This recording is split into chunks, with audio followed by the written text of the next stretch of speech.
Magandang hapon po sa lahat and welcome to this gathering of Grace Covenant Church, Abu Dhabi.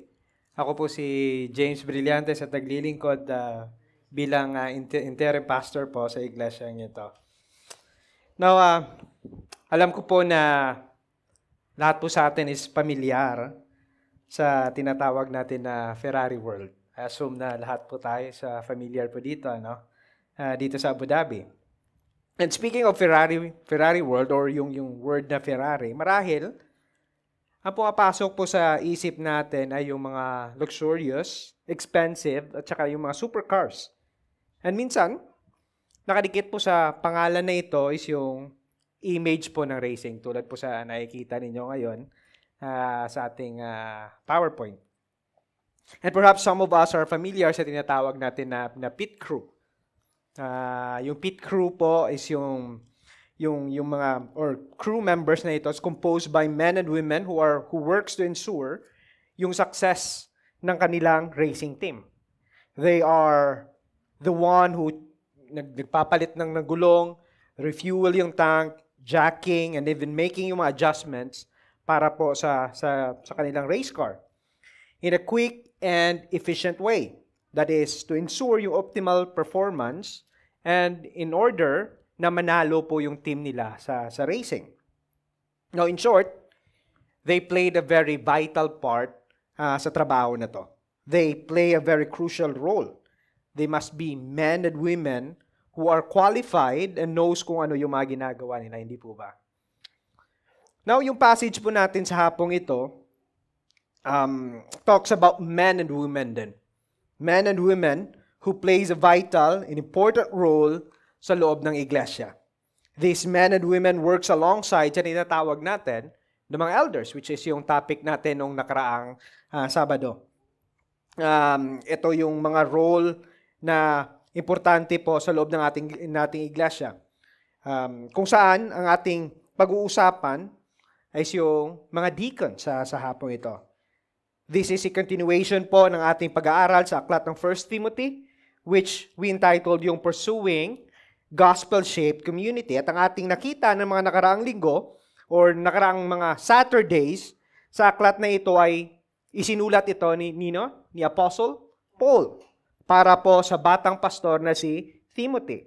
Kung saan iniwan niya sa may Ephesus to lead yung church na ito at para pigilan yung mga false teachers and mga false teachings. And part po ng assignment ni Timothy is to restore yung iglesia sa kanyang health. So yung gospel. And part of it is to reorder yung kanilang worship, to establish yung role ng men and women sa loob ng iglesia, and even to clarify kung sino ba yung magli-lead sa loob ng iglesia, which is nakita natin yung mga pastor, yung mga male. Not because preference ito ni Paul, but because of biblical na understanding niya, shaped sa tinatawag natin na biblical design ng male and female sa creation order. Or even, yung tinatawag natin na effect ng fall, which makikita natin in chapter 2. And last Saturday, nakita natin kung ano ba yung qualification ng isang pastor. And sa oras na ito, atin naman titingnan ng office ng deacons. Kung saan isa sa mga office na itinalaga ng Diyos through the apostles to lead and help the increasing needs ng church in her physical at saka yung kanyang spiritual na mga pangangailangan. So, tatanungin natin yung sarili natin, ano ba ang role, ano ba dapat yung characteristic ng isang qualified na deacons? Paano ba dapat ang isang iglesia pumili o mag-appoint nito? But friends, I want us to consider then tulad po ng mga qualifications, sa mga qualities na nakita natin sa mga elders, ang qualifications po ng deacons are qualifications na dapat present and visible din po sa buhay ng mga tunay na mananampalataya ng Diyos. So this is, let us not treat yung passage ito as something isolated po o hindi po related sa atin bilang mga mananampalataya. Let us not view this, yung sinasabi ko nga na isolated case or hindi po applicable or applicable lamang sa mga deacons natin sa iglesyang ito. But this is also important din para sa atin. For reasons, una, again, this is expected yung mga qualities na ito sa lahat ng mga mananampalataya. Pangalawa po, we have the responsibility sa pag-appoint ng mga deacons natin. Binigay po sa atin yan ng Panginoon bilang isang iglesia. And if we would go wrong appointing wrong people in this position, tayo po yung unang maapektuhan. Yung testimony natin bilang isang iglesia, bilang mananampalataya, would be affected. And third, kung ito ay ibinigay ng Diyos sa pamamagitan ni Apostle Paul, who is the spokesperson and apostle of our Lord Jesus Christ, then meaning we should give a careful thought about this. Because this is God's word. This is His command. This is imperative na nanggaling sa Kanyang salita. So ating main point po sa hapong ito is this. A qualified deacon displays an evident godliness as men and women who facilitate and preserve the unity of the church. So a qualified deacon displays an evident godliness as men and women who facilitate and preserve the unity of the church. So I have divided po yung passage natin into two parts, which is I will just cover up to verse 13. Pero yung first part po would cover yung book of Acts. Alright, so yung first part po is the task of a godly deacon, which will cover yung verse 8a up to yung aklat ng Acts. And the second point is the characteristic of a godly deacon, which will cover yung verse 8b to verse 13. So tingnan po natin yung ating first part. Sabi dito, the task of a godly deacon. Sabi sa verse 8, deacon likewise must be dignified, not double-tongued, not addicted to too much wine, not greedy for dishonest gain. So again, ano ba ang ginagawa ng isang deacon? Kung ating titingnan, the Bible speaks a little about sa office ng isang deacon, kung ano ba ang ginagawa nito. And by far, kung makikita po natin yung sa my 1 Timothy is yung yung only place kung saan yung 6 na verses na ito talks more about sa isang deacon. Hindi po ba? Or yung office ng isang deacon. Now, sa may New Testament, yung salitang deacon po simply means or widely used na ibig po sabihin is servants or one who do a menial work. They are a servant or general na trabaho ng isang mananampalataya din ni Jesucristo. For example, makikita natin na ginamit ni Paul yung salitang servant or diakonos to refer sa kanyang sarili. In 1 Corinthians chapter 3 verse 5, nung sinabi niya, what then is Apollos? What is Paul? Ang sabi niya, servants through whom you believe, as the Lord assigned to each. So ginamit din ito ni Paul to address sa kay Timothy in 1 Timothy chapter 4 verse 6. Nung sinabi niya yung in-encourage ni Paul yung batang pastor na ito na magpatuloy sa kanya pagtuturo and counter yung mga false teachings. Ito yung sinabi niya sa kay Timothy. If you put these things before the brothers, you will be a good servant of Christ Jesus, being trained in words of the faith and of good doctrine that you have followed. Ngunit alam po natin na Paul is not using yung general or generic na term dito sa 1 Timothy. Hindi po ba?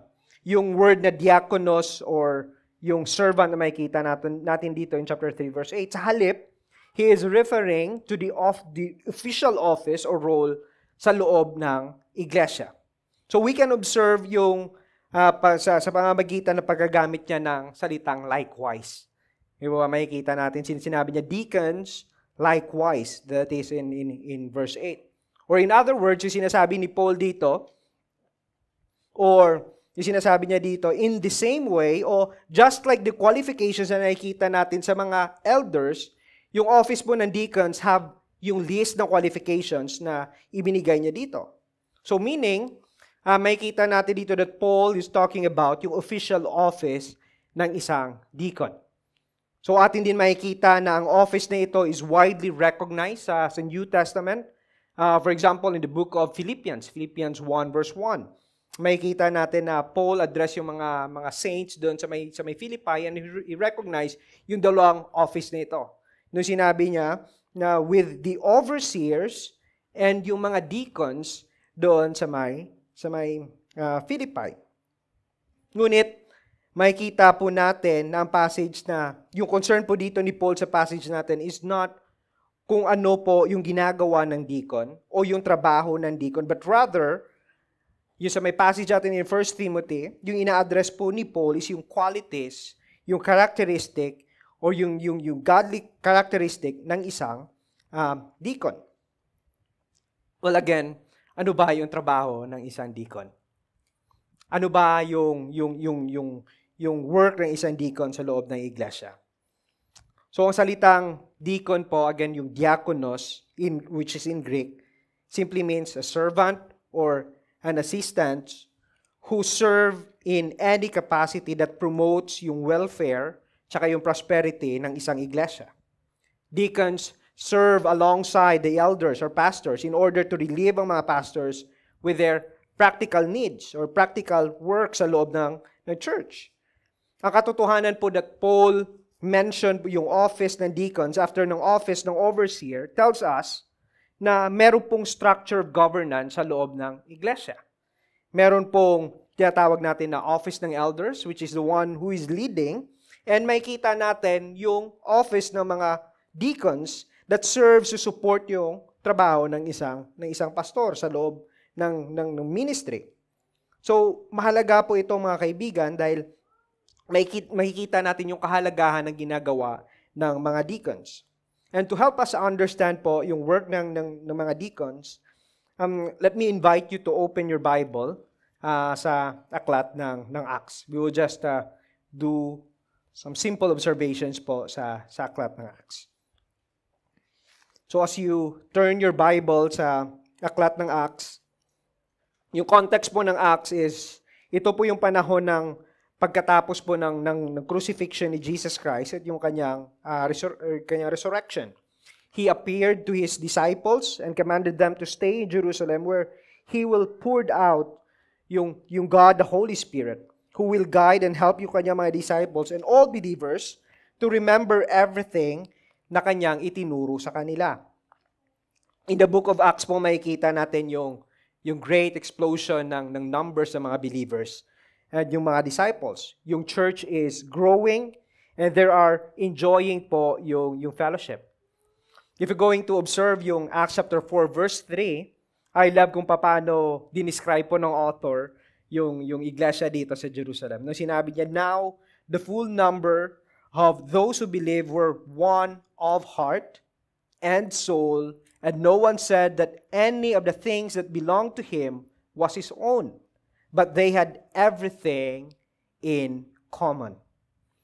So kung mapapansin po natin mga kaibigan, this is a picture of a healthy and growing church. Ngunit, pagdating po sa chapter 6, makikita natin that there is a tension. There is a brewing and threatening yung unity po ng isang iglesia. Ano yung naging problema sa chapter 6? Sabi doon, on the days that the disciples were increasing, meron pong complaint na dumating sa mga apostles. Between po sa mga Hellenists saka sa mga Greek-speaking na Jews and yung sa mga Hebrews. Yung mga native kung saan nainirahan po doon sa may Palestine patungkol sa unfair na distribution ng pagkain sa kanilang mga widows. O ano po yung ginawa ng mga apostles? Makikita po natin that the apostles did the apostles take yung matter sa kanilang mga kamay? Did the apostles said na, okay, kami na yung bahala dito. We will be the one distributing po yung pagkain dito. Sinabi ba nila na they will be the one na gagawa ng trabaho?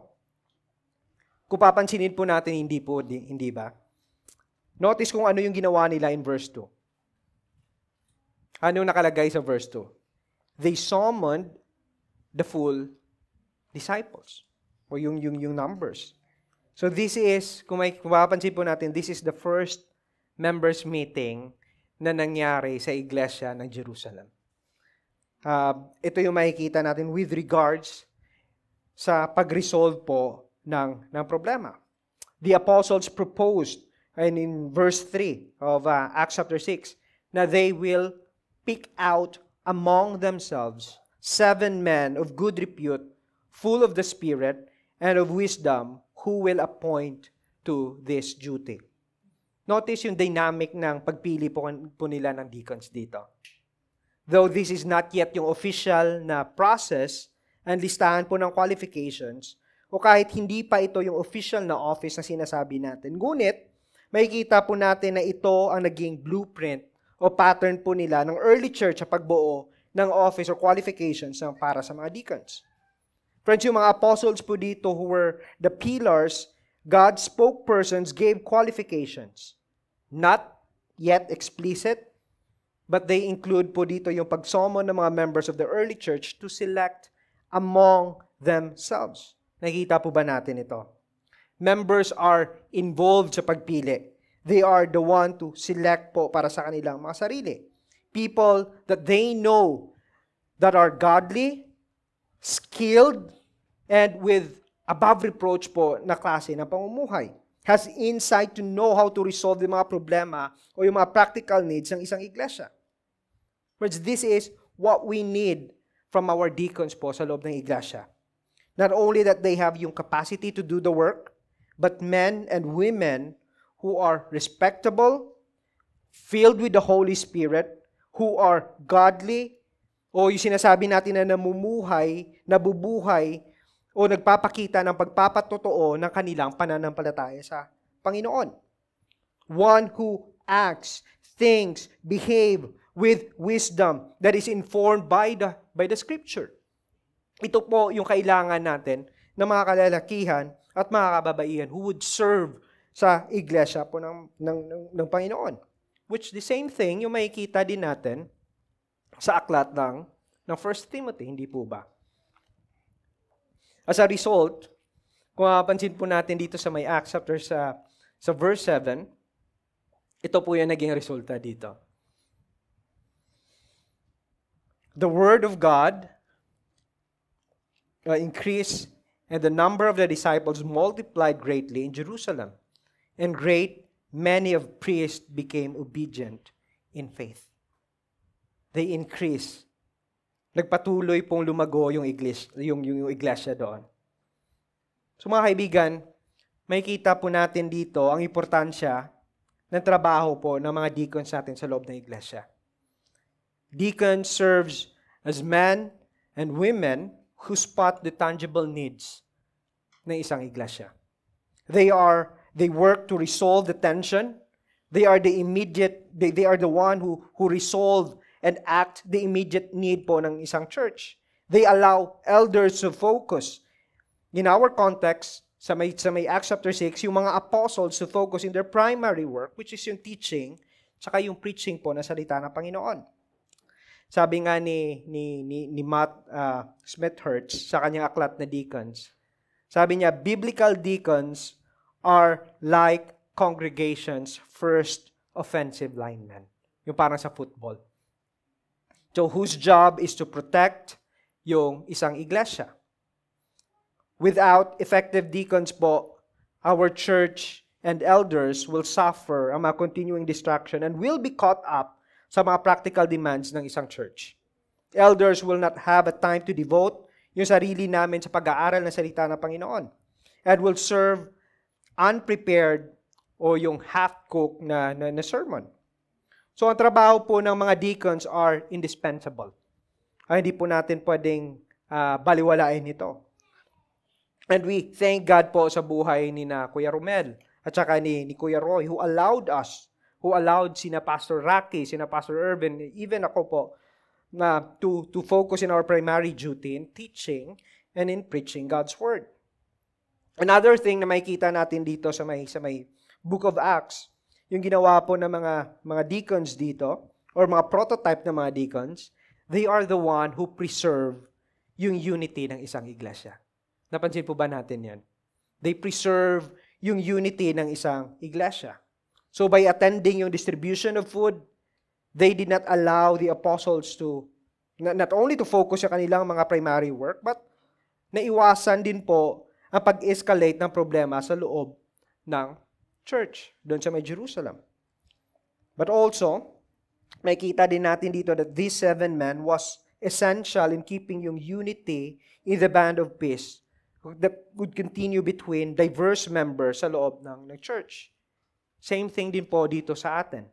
Our deacon serves as the glue guy po ng ating iglesia. They serves as the shock observer to smoothen po yung operation ng ating iglesia. And lastly, may kita po natin that they serve as enablers in the gospel proclamation. In Acts 6, may kita po natin that these 7 men, they enable the apostles, and in our context, yung mga elder pastors of the church to focus, yung sinasabi natin na yung kanilang primary work. That is, yung teaching and preaching po ng salita ng Panginoon. It seems basic, hindi po ba? It seems na parang simple lang.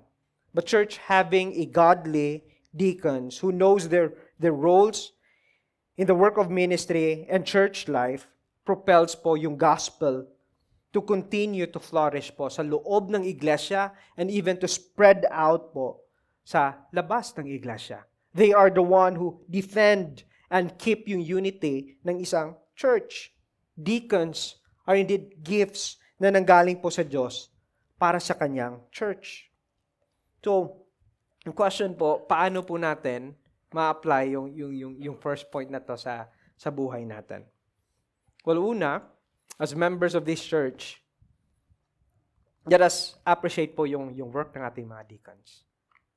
They are doing po yung trabaho nito. They serve as a tangible image po ni Jesucristo, who came not to be served, but to serve those who are lost, who serves us by giving their kanilang time, kanilang strength, kanilang energy to love us and to enable po that we could continue po yung mga gawain ito.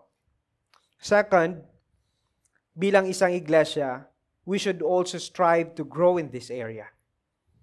That we would be sensitive sa mga needs or area po ng ating iglesia kung saan pwede po tayong makapaglingkod sa isa't isa in a better way in order, again, to propel and advance po yung gospel in our midst. But, beyond the skill set or giftings po ng mga deacons, makikita po natin, Paul focus more sa characteristic po nila, which tells us that holds more important po sa buhay ng isang deacon as men and women who represent si Christ. Hindi lang po sa loob ng iglesia, kundi pati na rin sa labas. So tingnan po natin yung mga characteristics ng isang godly deacon, which is yung ating second point. We'll be going back sa ating main text sa 1 Timothy chapter 3, verses 1 to 13. So sabi dito, in verse 8 again, sabi niya, deacons likewise must be dignified, not double-tongued, not addicted to too much wine, not greedy for dishonest gain. So, as Paul continue po to give yung kanyang instruction, how the church at Ephesus can organize yung kanilang church and ecclesiastical leadership, at sa pag-protect po and advance the gospel, binigyan po niya tayo ng qualifications or characteristics na kailangan nating tingnan sa buhay ng isang nag-a-aspire at naglilingkod po ng mga deacons. Notice yung sinabi niya una. Sabi niya, prior of giving yung mga characteristics. Sabi niya, deacon likewise must. Nakikita po natin yan. Must be, or sinabi niya. So bakit po mahalaga ito? Dahil ang sinabi po dito ni Paul sa atin, yung mga qualifications na ito na makikita natin is not optional. Hindi po ito something na i-overlook lang ng isang iglesia. But these are something na kailangan tingnan, bigyan ng pansin sa pagpili o sa buhay ng isang current na deacon. These are the things na kailangan po na observe sa buhay ng mga nag-a-aspire. Meaning, yung mga qualities na ito should be an ongoing reality po sa buhay nila. So, tingnan po natin yung mga qualities dito. In verses 8 to 10, makikita natin na yung focus po ni Paul dito is yung mga general qualities sa isang deacon. But later on, in verses 11 and 12, he will focus on a specific detail sa mga deacons. Una po yung sinabi niya dito, yung salitang dignified. Yung salitang dignified po, ito ay nangangahulugan ng isang diakono or deacon is viewed as a person who has a good reputation or having a good behavior that commands respect sa mga nakakilala sa kanya. This does not mean na ang isang deacon po ay kailangan mataas yung kanyang posisyon o mataas yung kanyang sahod para respetuhin. Hindi po yung ibig sabihin ni Paul yan dito. Sa halip, a person who is quick to admit and deal yung kanyang mga kasalanan whenever he commits sin. He confess it to God, to his fellow believers, or if this sin is committed against sa ibang tao, he is quick to ask for forgiveness. This person is deemed po as a respectable person, viewed with dignity or dignified. He is a person who is not viewed na parang joke lang. This person leads others to think na yung office, yung buhay po ng isang diakono is worthy to be respected. Kasi nakikita po ito sa klase ng kanyang pamumuhay. He is living it out. Yung kanyang way of life commands yung respect po para sa kanya. So try to imagine if we will put an undignified person sa office nito. It would have a great impact po kung maglalagay po tayo ng mga undignified na mga deacons sa loob ng iglesia. It would impact po yung message ng gospel. Kaya Paul put a higher bar para sa isang deacon or para sa isang nag-a-aspire na deacon. At dapat po, totoo din po ito sa ating lahat. We should be men and women who commands respect. Hindi po dahil again sa mataas po yung posisyon natin sa trabaho o kakayanan natin sa buhay. Kung hindi po, ang mga tao po na nakakilala sa atin ay kilala tayong mga Kristiyano and our life reflects po yung buhay ni Kristo. Na dahil po sa gospel, our way of life, our speech, the way that we treat our others, our co-workers, our neighbors, our flatmates, reflect po a good example para sa kanila. The question is, mga kaibigan, kamusta po ang klase ng pamumuhay na meron tayo ng mga nakaraang linggo? Does it command or bids po ng respect galing sa iba? Or do they view us with like a joke sa loob ng trabaho? Someone who is not worthy to be respected. Ang buhay po ba natin is saturated by the gospel sa harapan po ng ating pamilya, sa ating mga kaopisina o kasama sa buhay? O marahil, kabaliktaran po yung nakikita nila sa atin. So ang question is, kung titingnan po natin, ano ba yung itsura ng isang dignified na klase na pamumuhay? Which is, ipapakita po sa atin ni Paul yan sa mga susunod na mga qualities sa makikita natin dito. So kung titingnan po natin, as we continue, yung unang tatlong qualification po sa listahan natin reflects ang mga qualities na dapat nakikita sa isang deacon. O yung, what I mean, yung hindi nakikita sa isang deacon. So sa halip na nagpapakita ito ng self-control sa isang diakono, which reflects a kind of life that is redeemed and controlled by the Holy Spirit. Nakikita po natin yan, yung sinabi niyang tatlo. There is yung word na sinabi niya, not. Hindi po ba? So, these are the negative na mga qualifications na hindi dapat na nakikita po sa buhay ng isang diakono. Tulad po ng isang elder, we must appoint deacons who is clearly regenerated and reflect a spirit-filled life. Makikita po natin in Galatians 5:22-23 na ang buhay po ng isang tunay na Kristiyano bears spiritual fruit dahil sa kanyang union sa kay Jesucristo.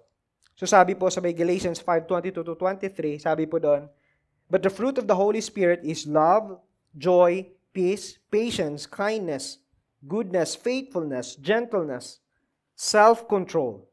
Against such things, there is no law.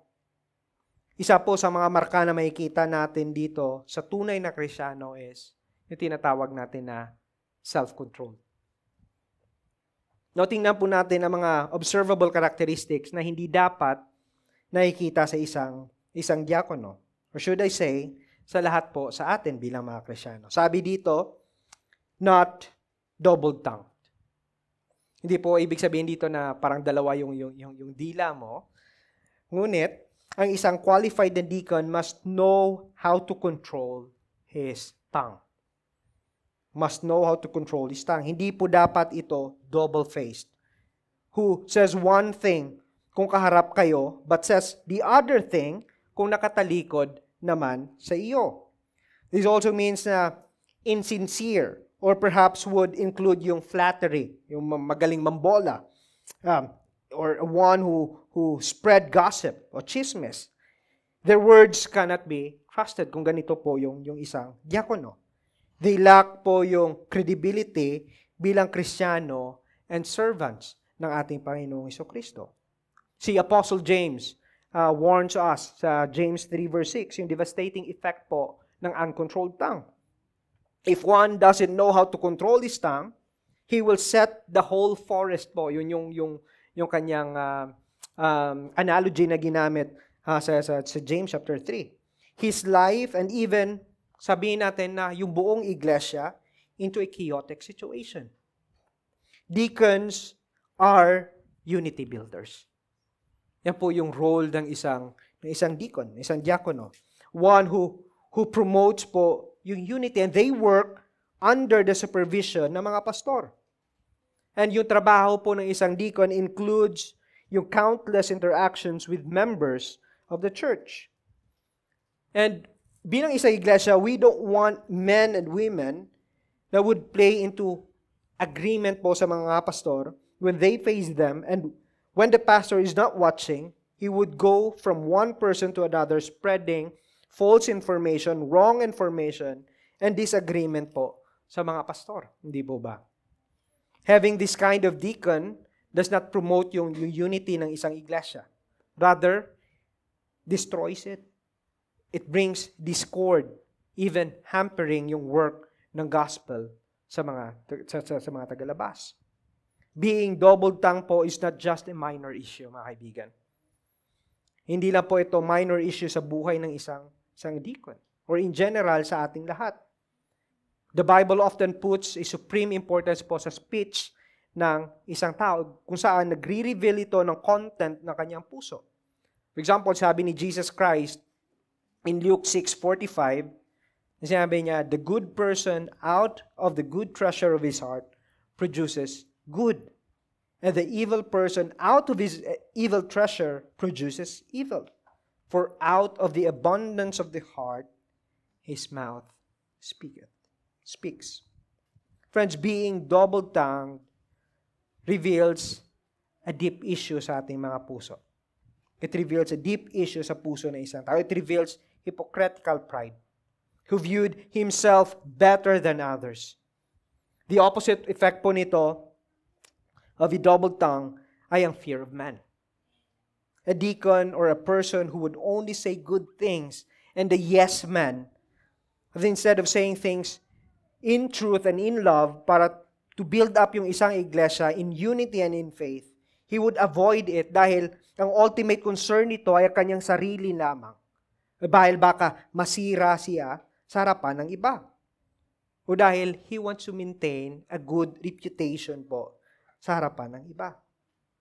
So kung ganito po yung ating magiging mga deacons, the one who is serving inside the church would not benefit po sa klase ng mga mamang ito. And next na qualification na makikita natin dito that speaks of self-control ay ang salitang not addicted too much wine. Tulad po sa mga elders o sa mga pastors, ang mga deacons po, aspiring deacons ay hindi dapat lasinggero. Hindi dapat lasinggero. They should not be controlled ng sinatawag natin na alak or any addictive na mga substance that would hinder them to think clearly and serve effectively sa loob ng iglesia. Now notice po yung sinabi ni Paul dito in verse 8.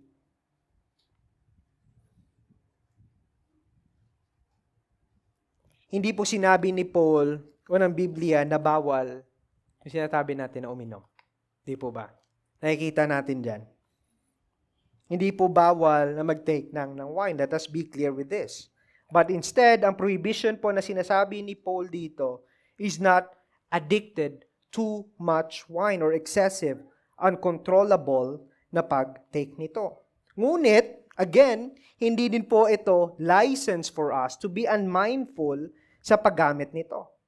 Sa halip, we should exercise prudence, most especially when or you have an issue or struggle po dito. We must apply prudence po. At kung hindi ito makakatulong sa atin, we should better avoid this. Ngunit bakit po ba binigyan ito ng diin ni Paul bilang isa sa mga qualifications o bilang isa sa mga titingnan ng isang iglesia? Ito po ay dahil we don't want people who serve the church or any ministries dito sa ating iglesia that is under the influence of any addictive substance. We don't want deacons na who are slave with these things. Deacons are not just mere servants po or glorified servants. They are the servants of our living God. At kung mag-a-appoint po tayo ng isang deacon who cannot control his appetite with this or any kind of addictive substance, then malaking problema po ito sa atin. Most especially sa ating gospel witness. But speaking po of excessive use, hindi lang po sa mga bagay na ito yung sinasabi dito. But something that controls us or lead us to addictive behaviors. My question is, mga kaibigan, ano ba yung mga kinaadikan natin ng mga nakaraang linggo? Mga nakaraang araw? As we reflect po sa bagay na ito. Ano yung mga bagay na kumuha mostly ng ating time, ng ating attention? Saan natin spinend ito? Perhaps, ito ay sinasabi natin na YouTube. Marahil, ito yung mga material things, hobby, mga online games. Perhaps, could it be yung ating trabaho? Friends, these things might not be necessarily bad.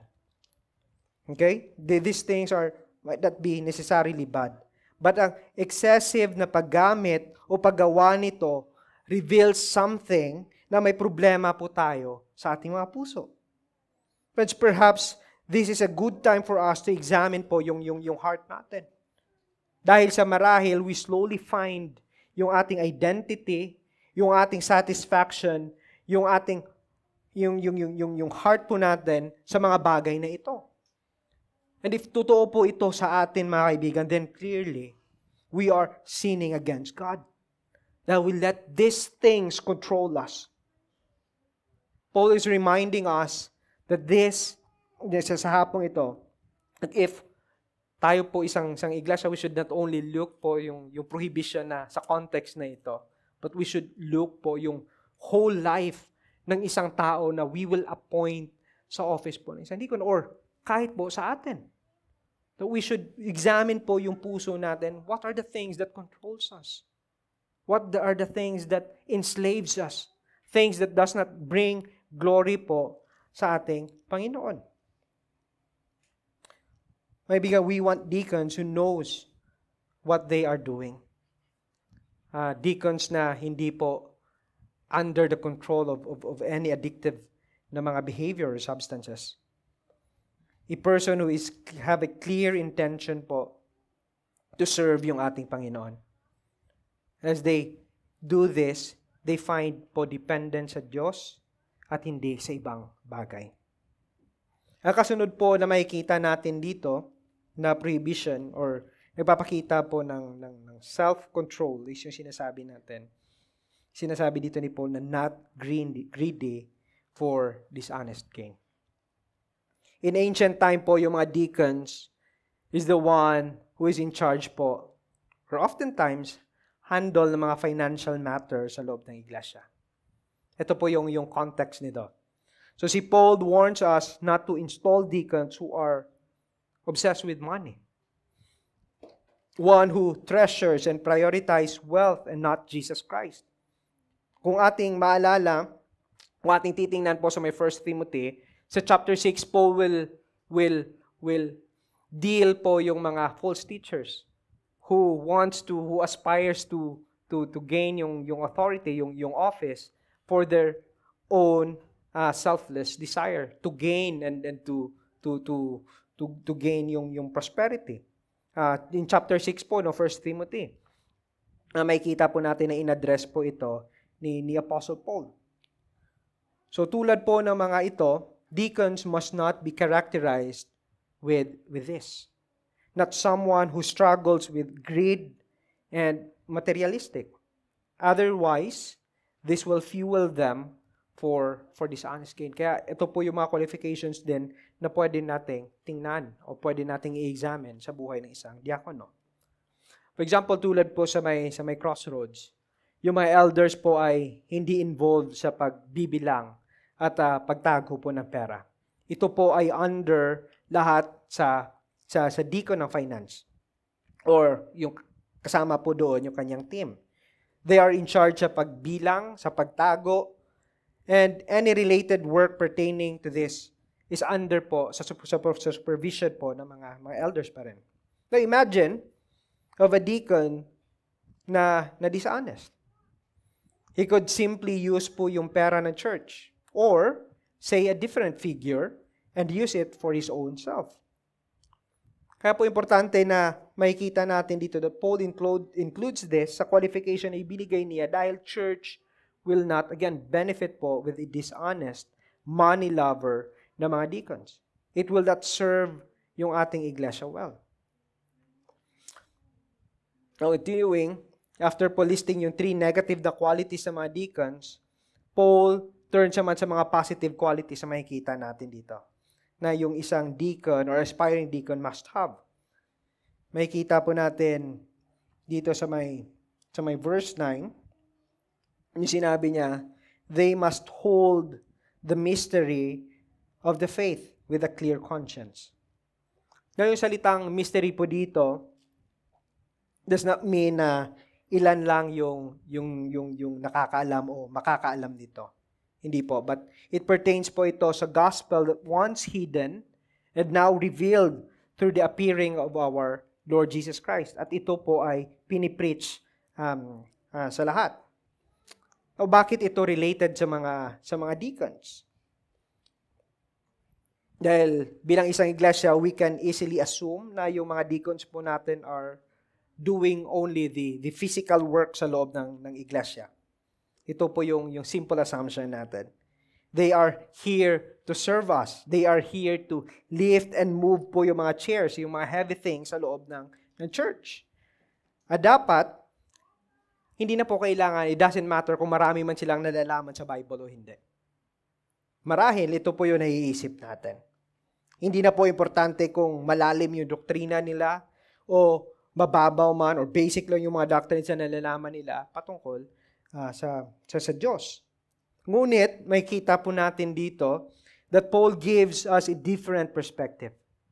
Deacons, notice again yung salitang sinabi niya, must know yung doctrines and knows how to present the gospel and handle yung scripture well. Nakikita po natin yan in verse 9. They must hold the mystery of the faith with a clear conscience. They know the doctrine well. Tulad po ng mga elders, though they are not required to preach, but they should hold it. One who affirm po yung mga doctrines ito. Kung makikita po natin, sabi nga, naalala ko yung sinabi ni Matt Smirthertz. Yung sa aklat na deacon sa sinabi niya, o sa may podcast na sinabi niya, sabi niya na kung ang isang deacon daw help a member fix yung kanyang lawn or yung kanyang bulb, in changing yung bulb sa kanyang bahay, in an excellent way, yet failed to ask how he can pray for him or for her, yung deacon po na yon failed in his role as a deacon.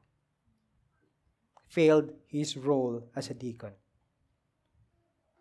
Mga kaibigan, sa mga deacons po natin, and even to all of us, to serve as a deacon po, ay hindi po lamang ito yung pag-meet ng mga physical needs ng isang iglesia o membro sa iglesia. But you are also serving as an extension po to meet their immediate spiritual needs. You are in that office to serve, that whatever opportunity comes to speak yung truth, to serve yung gospel po sa kanila, to pray yung gospel po sa kanila, deacons must do it.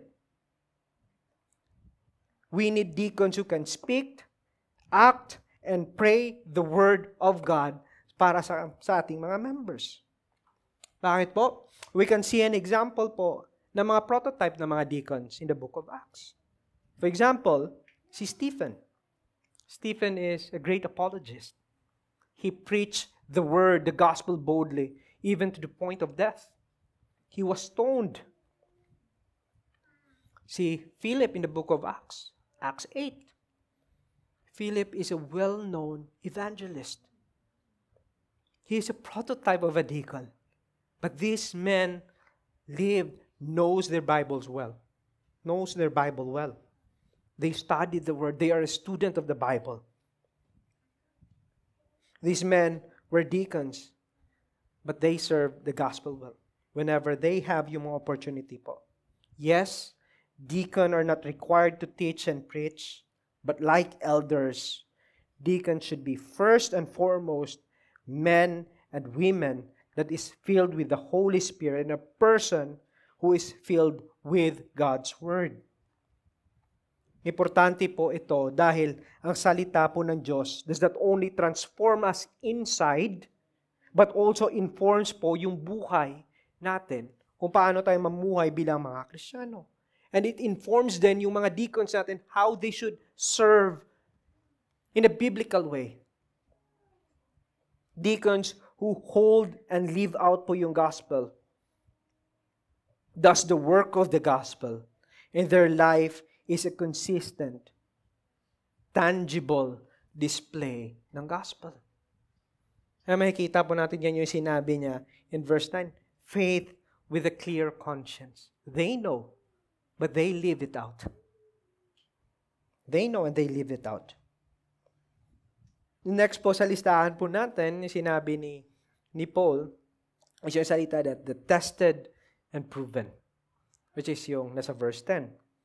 Sinabi niya, and let them also be tested first, then let them serve as a deacons if they prove themselves blameless. Meaning, church, we should not be hasty in appointing deacons. Tulad po sa nabasa natin ng mga nakaraang mga linggo, mga nakaraang Sabado sa buhay po ng mga elders. We should not appoint deacons whose life does not display at hindi pa po proven yung kanilang maturity sa kanilang doctrine, sa kanilang beliefs, at sa kanilang way of life. Tulad po sa mga elders na binigay na warning ni Paul in verse 6, that elders must not be newly converted. I think the same principle po yung makikita natin dito at kailangan natin i-adapt bilang isang iglesia. Although Paul did not specify kung gaano katagal ito, ngunit we can observe and test a brother or sister based sa kanyang overall characteristic. If he or she or yung life niya shows a blameless kind of life. And tulad po ng isang elder, ito po ay interesting if we will appoint po a proven brother or sister sa office ng deacon. Dahil kung ilalagay po natin is a proven and tested kind and mature sa kanyang service, sa kanyang doctrine, yung gagawin po ng kapatid na ito is he or she will just continue po yung kanyang ginagawa. Nothing will ever change. only yung na-add po sa kanya is yung office niya. Pero yung klase ng pamumuhay, yung klase ng service, yung klase ng love na kanyang ipapakita sa iglesia, it's just the same. Kaya po makikita po natin dito, ito na lang kalaga po para kay Paul, yung qualification na ito. So in short, church, when we appoint someone sa office na ito, we should spot a brother or sister who is serving already. Who is serving already. And not someone who aims only yung office na ito, yung recognition ng title. His life, the person should live a life that is proven, that is mature, and holding po sa doctrine natin bilang isang iglesia. Paul is not talking about yung proving oneself in order to gain positional sanctification dito. Na sinabi niya, yung verse 9 sinabi niya, that deacons, if they prove themselves blameless, he's not talking yung positional na sanctification dito. What he is talking about is yung kind of life that is, mature, who is, yung mark na ito is nagpapakita na talagang he is growing and visible po yung maturity niya bilang isang niligtas ng Panginoon. So ito po yung ibig niya sabihin. Not to prove himself that he is blameless, no. But the church can affirm that this kind of person is indeed living a faithful and mature kind of Christianity. Ito po yung makikita natin dito. Now, notice, in verses 11 and 12, Paul will look yung kategory ng mga deacons dito. Ititingnan po ni Paul dito yung mga kategory ng mga deacons. In verse 11, he will focus in the qualities ng isang babaeng deacon. And in verse 12, he will examine naman yung qualities na dapat makikita natin sa isang lalaking deacon. Now, I know, naging isa ito sa mga questions niyo sa inyong CG noong mga nakaraang araw. But kung titingnan po natin, in verse 11, sabi niya dito, their wives likewise must be dignified, not slanderer, but sober-minded, faithful in all things. Now, ang verse 11 ay isa sa mga mahirap at nagkakaiba-iba po yung view dito. Kung ang point po ba ni Paul dito ay, ito ba ay nagdi-describe o dinidescribe niya ang asawa ng isang deacon, o kung ang tinutukoy niya ay ang katangian ng isang babaeng deacon. Now, dito po sa GCC at sa Crossroads po, we believe that women are allowed to serve in the office of deacon or to become deaconess.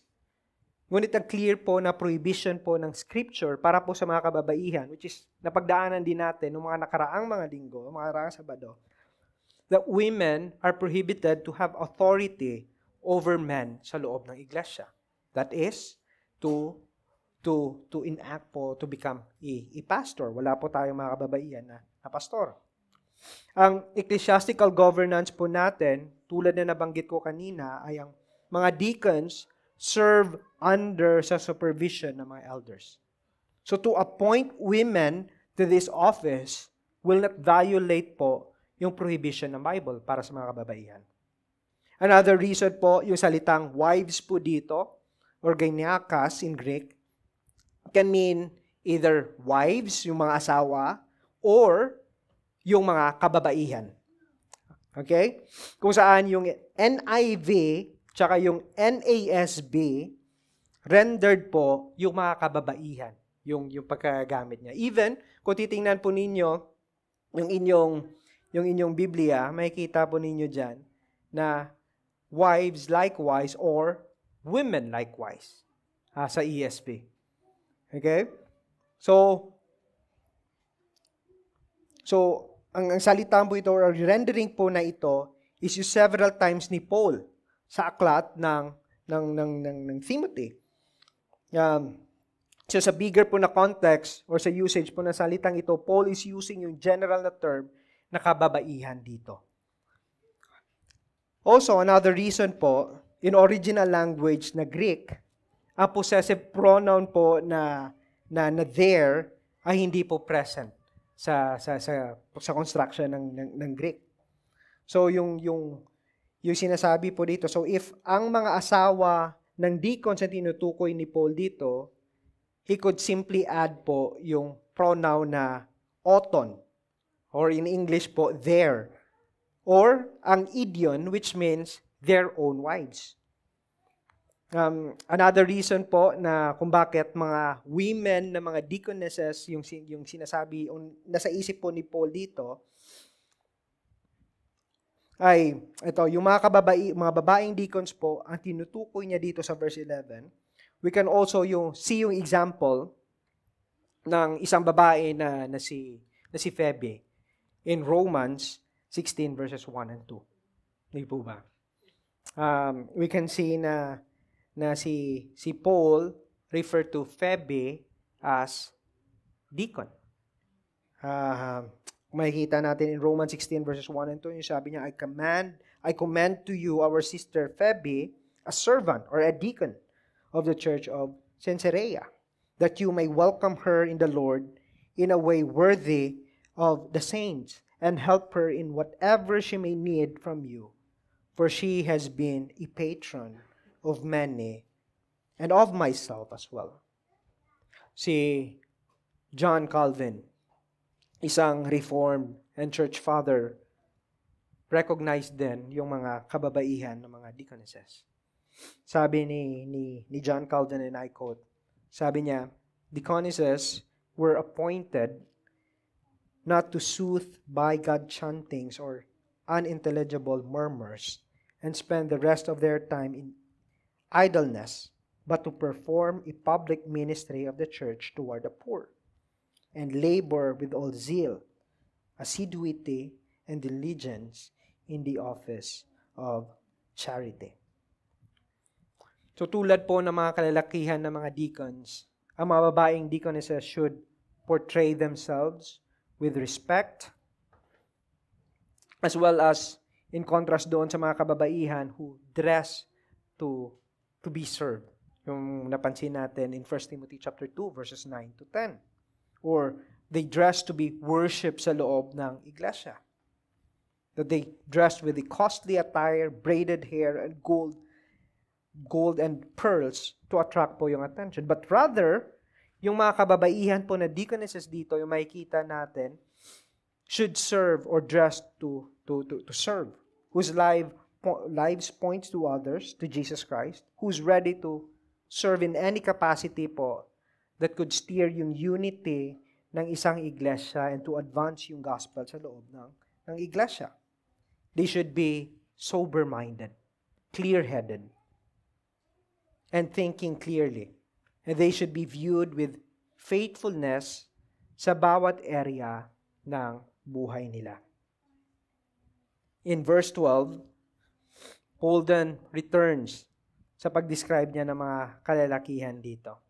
Yung focus po ni Paul dito is yung hindi po sa skill, but yung sa ability po ng mga kalalakihan to manage their own household. Sabi niya in verse 12, let deacons each be the husband of one wife, managing their children and their own household well. O makikita po natin, Paul described or another qualification ng mga male deacons na sinasabi po dito ni Paul. Sabi niya, a husband of one wife. Or in Greek, a one-woman man. Napansin din po natin ito sa mga elders, hindi po ba? Mga qualifications na ibinigay niya. He must be marked with sexual purity. This means he is faithful and devoted sa kanyang asawa. Ito po yung ibig niya sabihin dito. Pero, bakit po importante ito para kay Paul? Bakit po importante ito sa isang deacon? Dahil po yung pagmamahal po, yung devotion po ng isang naglilingkod sa Diyos, reflects po yung kanyang, pag nagre-reflect po yung pagmamahal ng Diyos and devotion ng Diyos sa kanyang iglesia. May kita po natin yung pagkakahalintulad o pagkakalarawan ni Paul din sa pagmamahal ng Diyos sa kanyang iglesia. May kita po natin in Ephesians chapter 5, verse 25. Na sinabi niya, yung husbands, love your wives as Christ loved the church and gave Himself up for her. So ito po yung kumbaga yung parallel, yung picture po na ginagamit din ng Diyos para sa kanyang iglesia. Mga kaibigan, kung meron man pong mabilis na pamamaraan na madiscredit ng isang deacon ng kanyang ministry, ang kanyang paniniwala sa harapan ng mga non-believers or even sa kanyang pamilya, ito po ay ang kanyang sexual infidelity. Yung kanyang unfaithfulness sa kanyang asawa. You would be deemed hypocrite by the outsiders. But the worst thing is that you would blemish po yung testimony mo, yung paniniwala patungkol sa gospel at patungkol po sa ating Panginoon. So friends, let me ask, ito, hindi lang po sa ating mga deacons, kundi po para po sa ating lahat. Ano yung mga pornographic na mga materials yung inyong o yung ating pinanood ng mga nakaraang linggo? Ano yung mga picture, yung mga conversations that steered lustful ideas or desires sa inyong mga puso?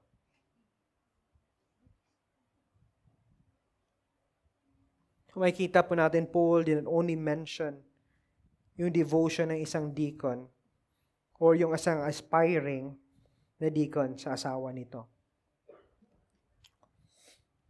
May makikita din po natin dito na kung paano niya i-manage po yung kanyang mga anak. Nangungulugan po ito na ang kanyang anak acknowledge po yung kanyang responsibility or respond with a joyfully sa authority ng kanyang ama. Not under sa compulsion or fear, but out of respect and love niya nito sa kanyang ama.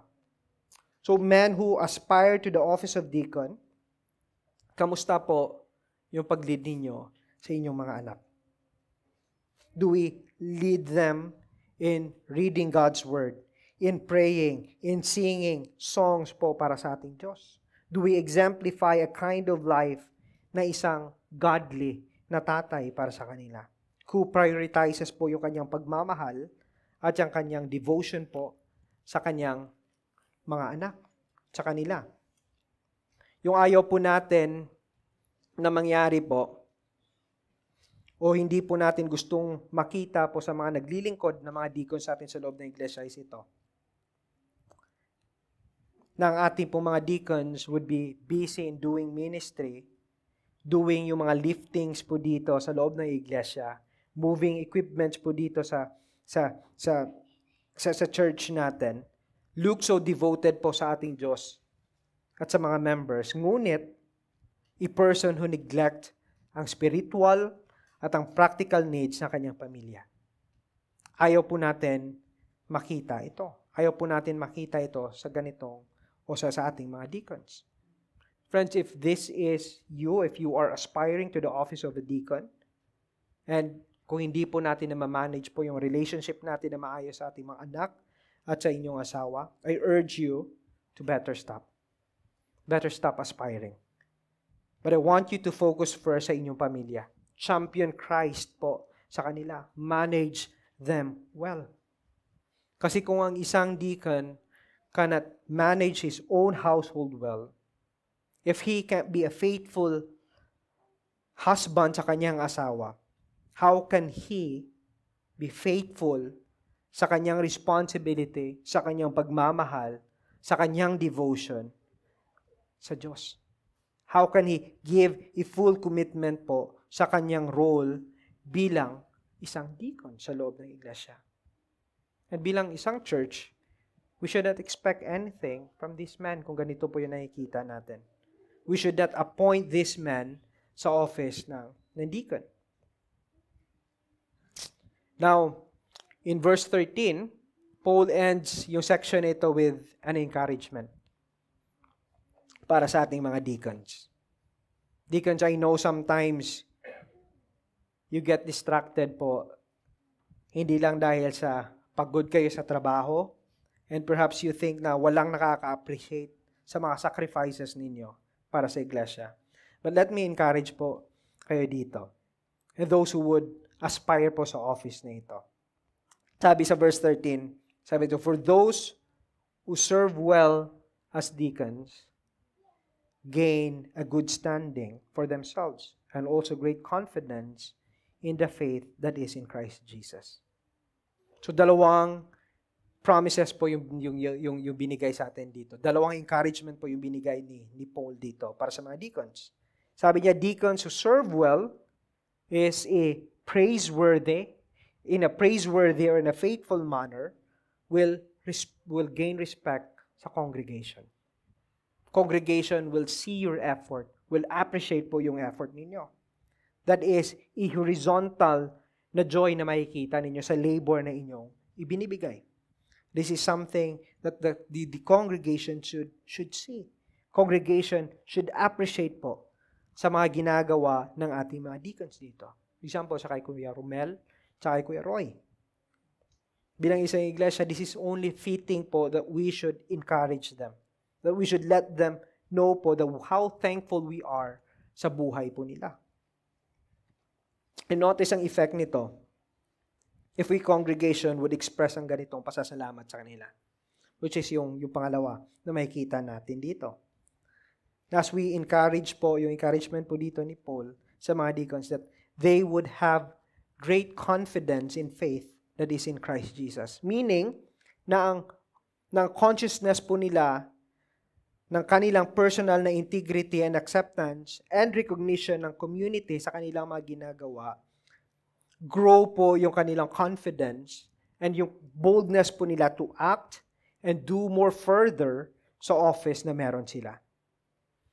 Sabi nga ni Paul in Galatians 6 verse 9, let us not grow weary of doing good, for in due season we will reap if we will not give up. So this is a good encouragement po para po sa mga deacons sa atin, bawat isa po sa atin. That yung lahat po ng effort sa atin are not in vain. We are doing this for the gospel work po. But in reality,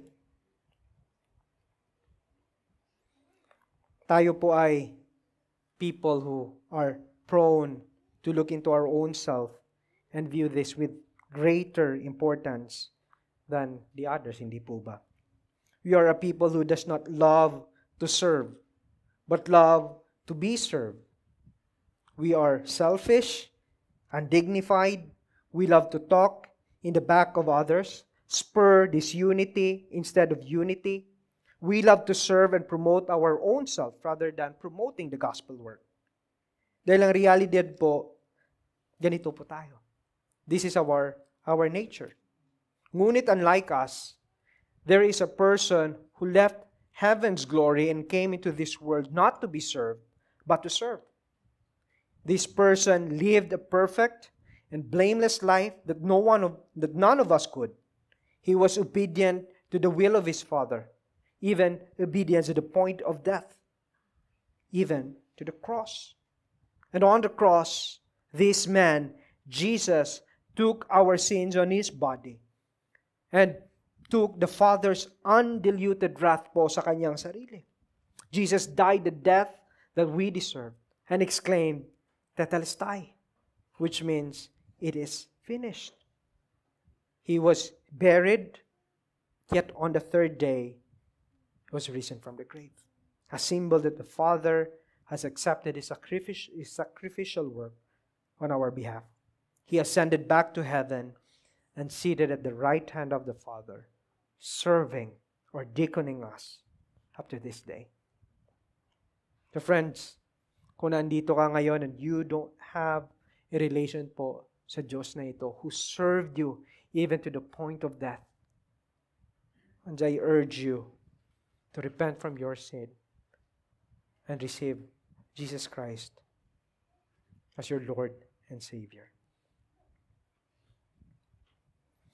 Again, our main point, qualified deacons display an evident godliness as men and women who facilitate and preserve the unity of the church. Manalangin po tayo. Ama, maraming salamat po for Christ Jesus, who modeled to us what it means to serve well, even to the point of death. Nanalangin po kami na tulungan niyo po kami to preserve and to serve one another well in love. In Christ's name we pray. Amen.